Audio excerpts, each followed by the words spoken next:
Fire takes everything: homes, lives, and hope. But sometimes the true horror lies not in the flames, but in what people become when survival is at stake. Claire's hands shook as she filled the bathtub with water, her movements quick but deliberate.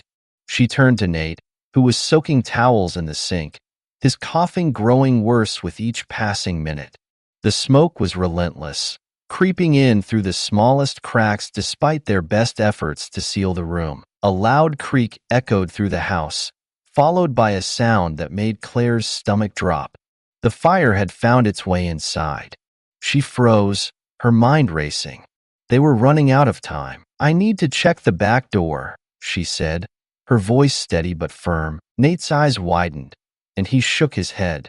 "No, Mom, you cannot." Claire knelt beside him, placing a hand on his shoulder. "I have to. Stay here and keep Max calm." She grabbed a wet towel and opened the bathroom door, stepping into the smoky hallway. The air was thick and choking, the orange glow of the fire casting eerie shadows on the walls. As she neared the back door, her worst fear was confirmed.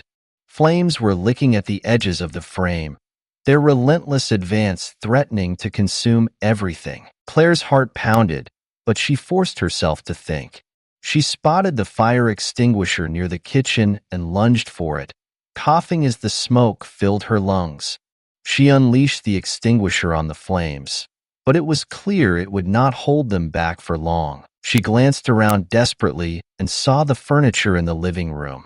An idea formed, risky but their only chance. Claire dragged a heavy table toward the back door, positioning it as a barrier.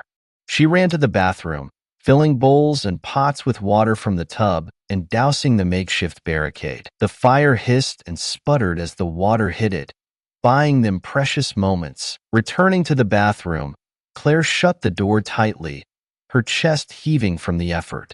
Nate looked at her with wide eyes, clutching Max tightly. "The fire is inside," she said, her voice trembling. "But we are not giving up. Not yet." The flames roared louder, and the heat pressed closer, but Claire refused to let fear take over. They were fighting for their lives, and she would not let the fire win. The air had grown unbearably hot, the walls of the bathroom now radiating with the relentless pressure of the approaching flames. Then, in the distance, something changed. The faint sound of raindrops began to tap against the window, barely audible at first, but slowly growing stronger. Claire paused, her eyes narrowing as the first raindrops mixed with the smoke. It was unexpected, a sign of hope in the midst of the madness.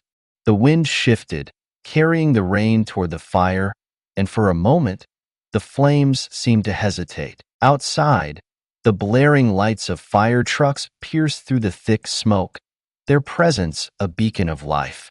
Fire crews arrived, their trucks lining the streets, and Claire could hear their shouts as they began their battle against the fire. Relief flooded her, though it was tempered by the choking smoke and the exhaustion weighing on her. She grabbed Nate's hand. "We're going out.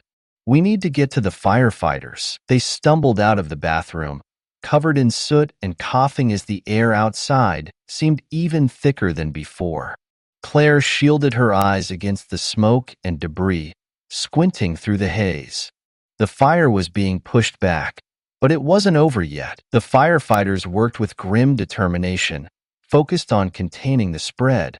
But the flames were unpredictable, leaping from place to place. Just as hope began to swell within Claire's chest, the ground trembled beneath her feet. A massive explosion erupted in the distance, the sound deafening as the nearby gas station exploded in a fiery roar. The shockwave rippled through the neighborhood, sending a wall of fire shooting up into the sky. Claire's heart stopped as she watched in horror. The fire surged once again, reigniting parts of the neighborhood with brutal speed. "We need to go," a firefighter shouted, grabbing Claire and Nate by the arms. They were escorted away from the house, coughing and struggling to breathe as they were guided to a safer area. But as Claire turned back to look at their home, her stomach twisted. The house was still standing, but the flames surrounded it now, licking at the edges of the roof. There was nothing more they could do. They had escaped with their lives, but everything they had, everything they knew, was left behind, consumed by the fire. The next morning, the air was thick with the scent of burnt wood and ash. Claire and Nate stood on the outskirts of what had once been their home, staring at the charred remains. The fire had ravaged everything.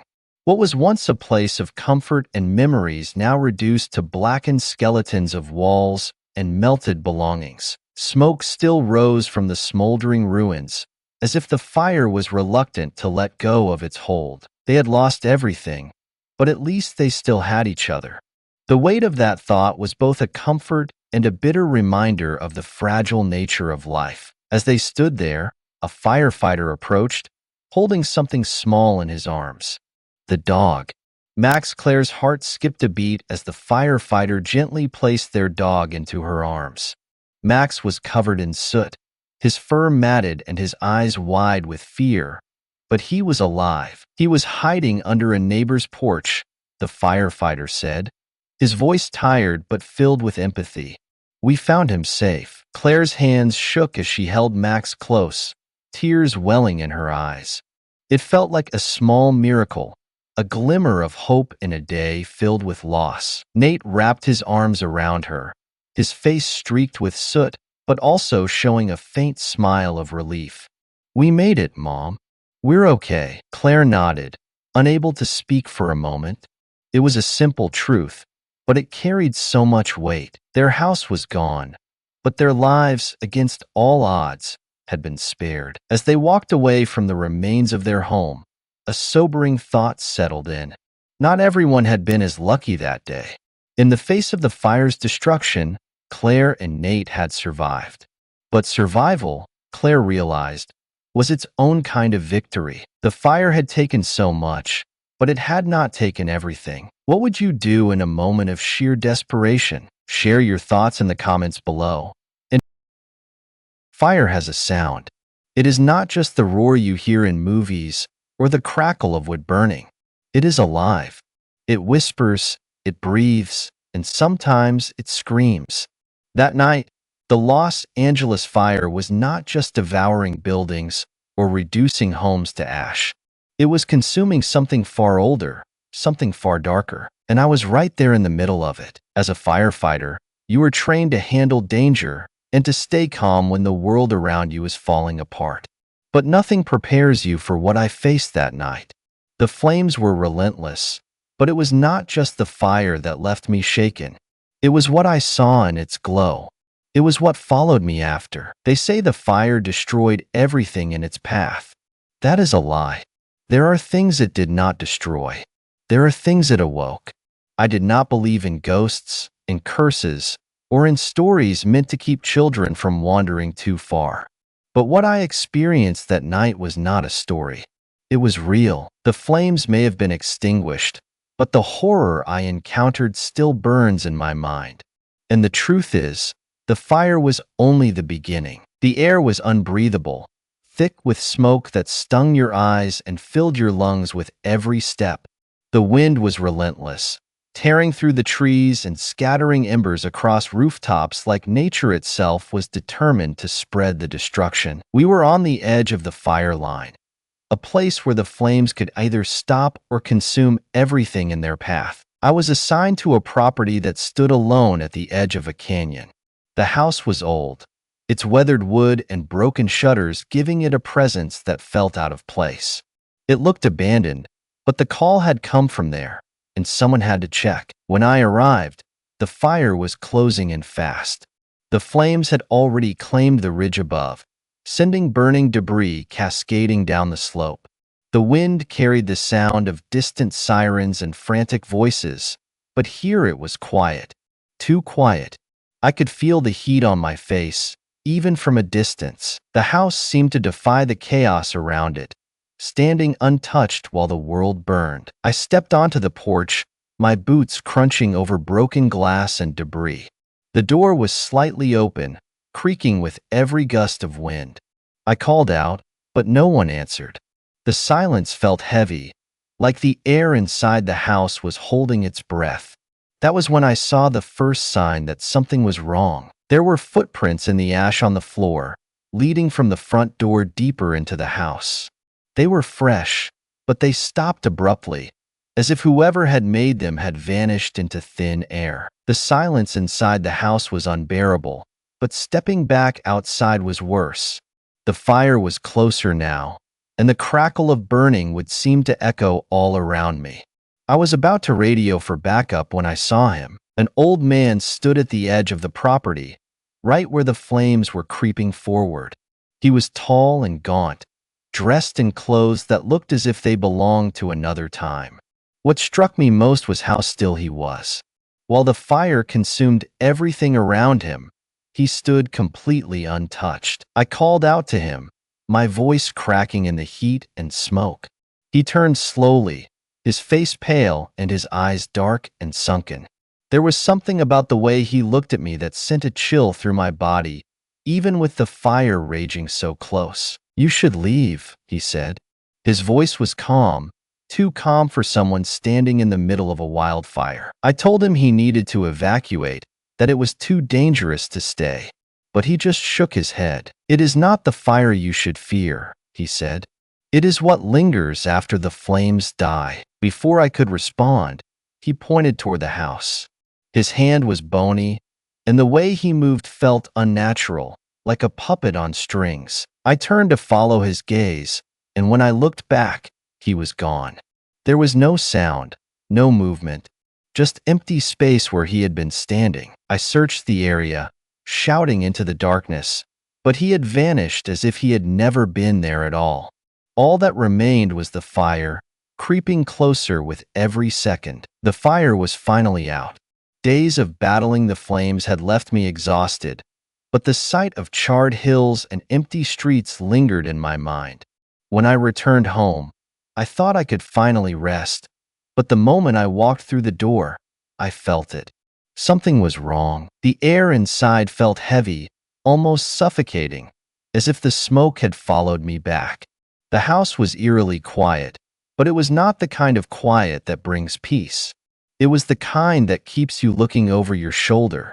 I tried to convince myself it was just my imagination, that I was tired and needed sleep. But the whispers started that night. At first, they were faint, just soft murmurs I could barely make out. They came from nowhere and everywhere at once, always just beyond the edge of my hearing. When I turned on the lights, the whispers would stop, but the silence that replaced them was worse. It was not just the whispers. I began to see things, too. In the shadows cast by the dim light of my bedroom, I saw shapes moving. Smoke stains on the walls seemed to shift and swirl, forming faces that disappeared as soon as I looked directly at them. Then came the nightmares. Every time I closed my eyes, I was back at the fire. The old man's face would appear in the flames, his dark eyes staring straight through me. He would whisper the same words over and over. "It is not the fire you should fear." Each time I woke, the whispers in the house would grow louder, as if they were mocking me. The shadows seemed darker, the smoke stains more defined. I could feel a presence, something watching me, waiting. I tried to ignore it, to convince myself it was just stress or exhaustion. But deep down, I knew the truth. Whatever I had encountered that night had followed me home, and it was not going to leave. The nightmares would not stop, and the whispers grew unbearable. I needed answers, so I went back to where it all started, the place where I saw the old man. The ground was still hot in places, the earth scorched and lifeless. The smell of smoke lingered in the air, a reminder of everything the fire had taken. I started asking questions. At first, people were reluctant to talk. They looked at me like I was crazy, like I was digging up something better left buried. Eventually, I found someone who knew the area's history. An older man at the local fire station remembered the story. Decades ago, there had been another fire, just as devastating. It had started in the same canyon and swept through the area, claiming lives and leaving destruction in its wake. One of the victims was a man who lived alone in a small house at the edge of the ridge. He was a recluse, known to keep to himself and rarely seen in town. Some said he was strange. Others said he was cursed. The story goes that when the fire reached his house, he refused to leave. Witnesses claimed they saw him standing in the flames, just watching as his home burned around him. His body was never found, only a charred footprint left behind in the ash. Over the years, locals began to speak of strange sightings near the ridge. A figure in the distance, always watching, always silent. Some claimed he appeared to warn them before danger struck. Others said he brought the danger with him. Those who ignored his warnings, they said, were never the same again. When I told the old firefighter about what I had seen, his face went pale. He leaned closer and said, "If he spoke to you, it means something followed you. And it is not just memories of the fire." Hearing those words sent a chill through me. It confirmed what I already knew but refused to believe. Whatever I encountered that night was not a man.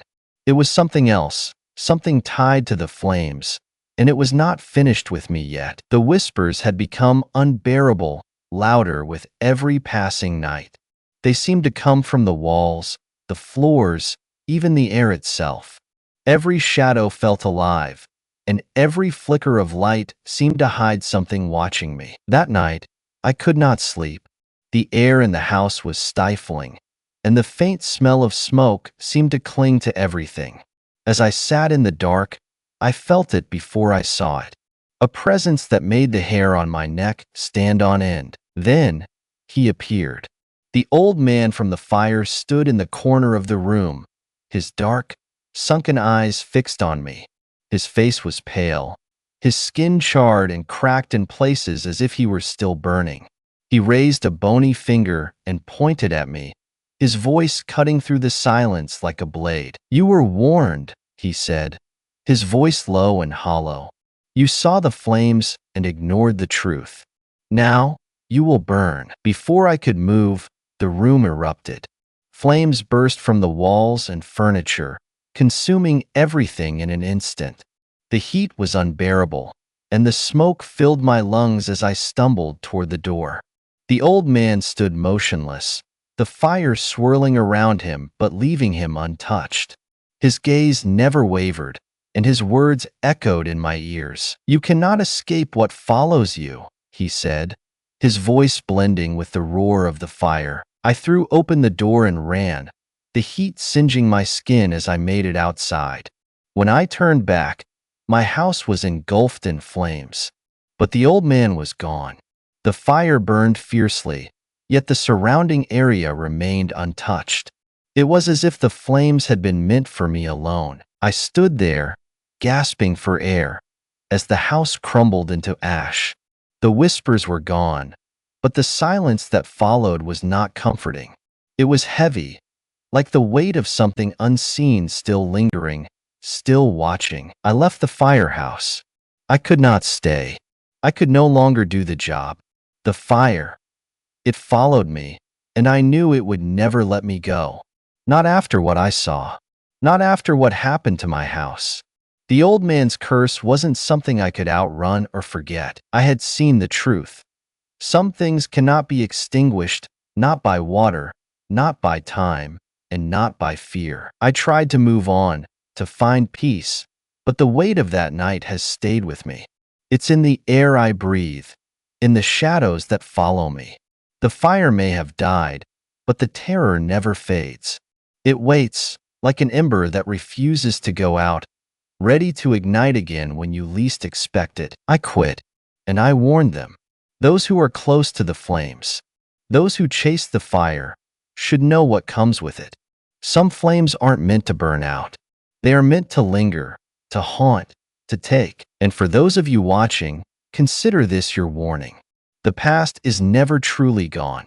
The fire may die, but the terror never fades. Do you believe in curses tied to tragic events? Can the past really follow us, haunting us with its unresolved terror? Share your thoughts in the comments below. And if you dare, subscribe for more chilling stories that linger long after the screen goes dark. But remember, Some stories are more than just tales.